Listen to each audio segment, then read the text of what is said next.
Hi YouTube, welcome back to my channel. So thank you so much to all of you, and a lot of you left really kind messages and encouraging messages after my last video, making me feel very welcome back and very much encouraging me to carry on chatting when I felt like it. So that's what I will try to do. And today I thought I would chat about a collection we missed whilst I was away. It was by Chanel Le Blanc, and I think they release at least one colour collection as well as various products throughout the year.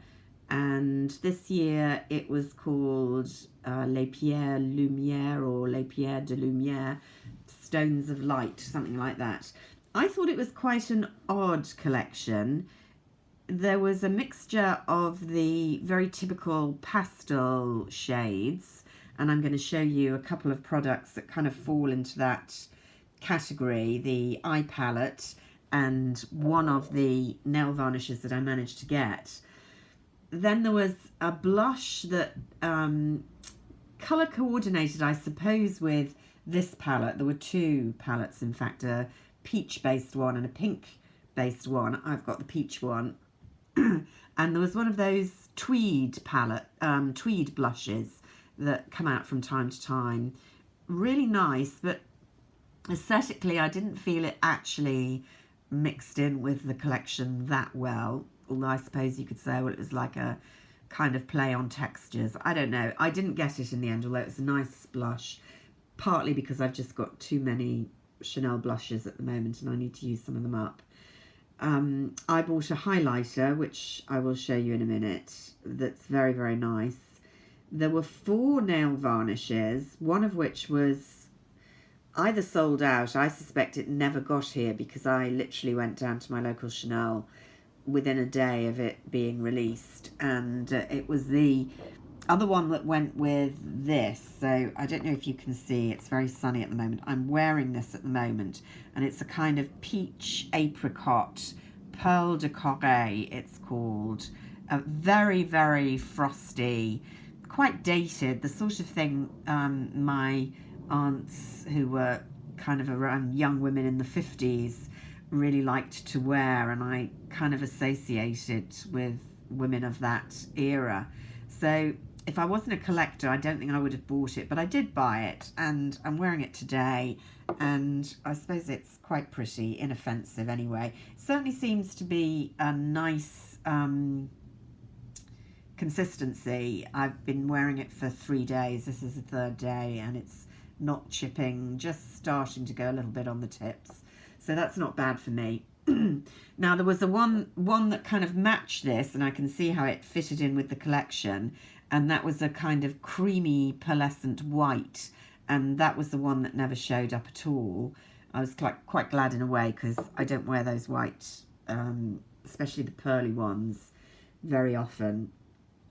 So that one, and then 2 really bright primaries. I think one a bright pink and one red, and I wasn't sure whether they were re-releases. They just didn't seem to fit into the whole ethos of the colour palette at all to me. And it was the same for the lipsticks, which were very bright from recollection. Then there were some lip crayons that kind of fitted in as well. Anyway, I'm banging on about that. I've showed you the nail polish, 2 products. One I love, I'll come to that last, and one which is okay, but I think probably most of us might have dupes for it. This is one of the 2 eye palettes.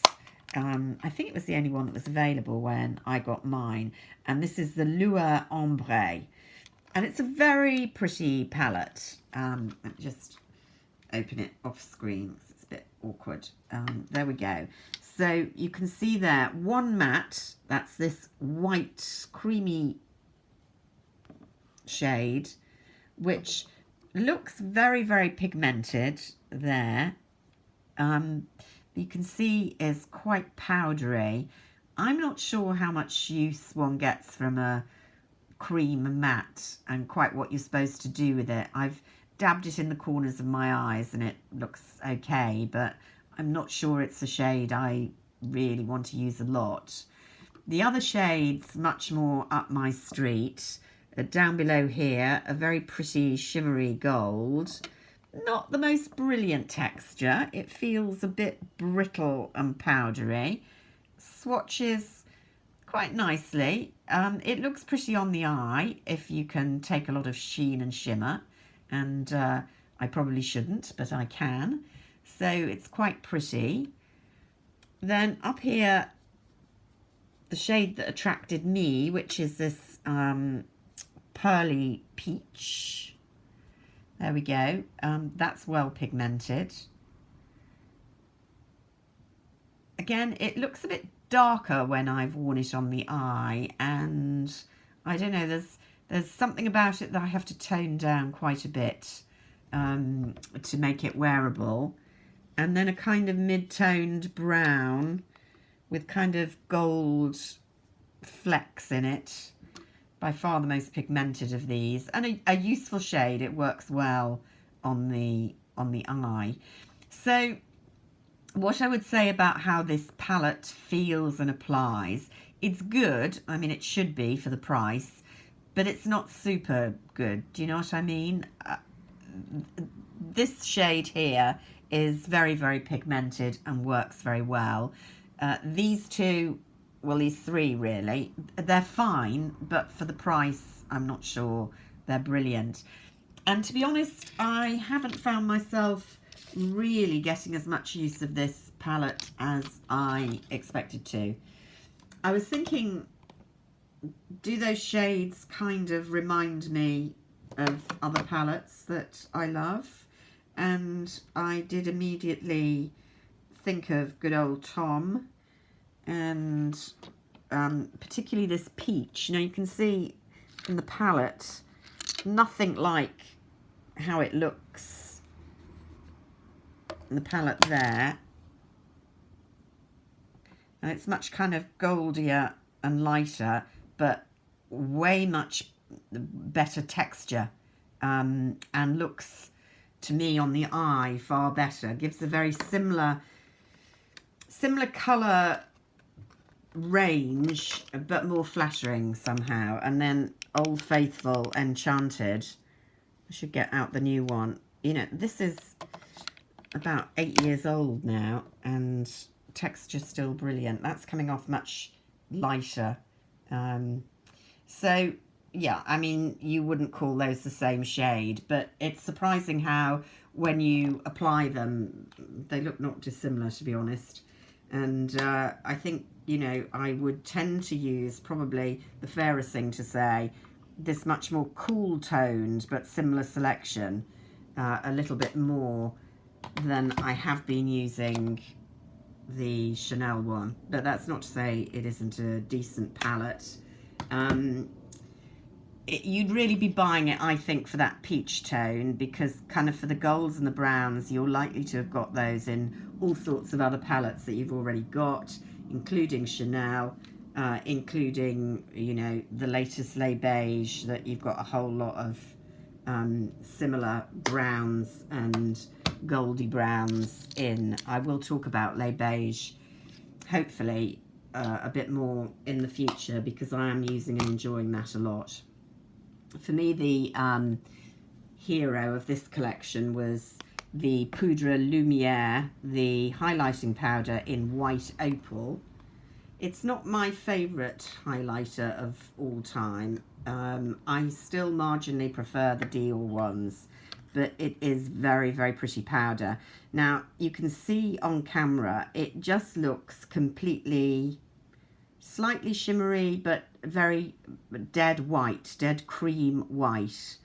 And on the eye, I can see a little bit more the kind of pearlescent pink that is very, very apparent on the face. I don't know whether you're going to get it there.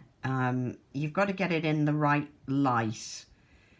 It's a very duochrome, white, pink, bluey pink highlighter.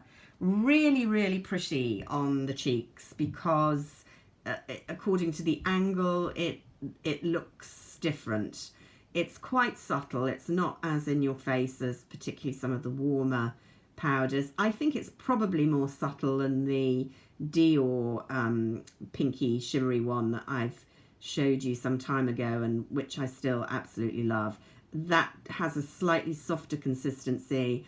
I think it's a bit more pigmented. It's a bit more obvious when I wear it, and I quite like a fairly obvious highlighter. But if you're in the market for something much more subtle but giving that kind of white to pink pretty radiance, then this was a lovely product. This is still available on the Chanel website in the UK. I looked the other evening, and yesterday, and it was still there. So those were my thoughts on this particular collection. Not a standout for me. Enjoying that highlighter. Probably will let that eye palette go. I'm a collector of the nail polishes, so that will stay, but it's not exactly one of my favourites. But they can't hit it out of the ballpark every time. I need to come back to the summer collection, which I think was beautiful, spring summer rather, and the lait beige, which I'm really enjoying a lot at the moment. So until next time, bye for now.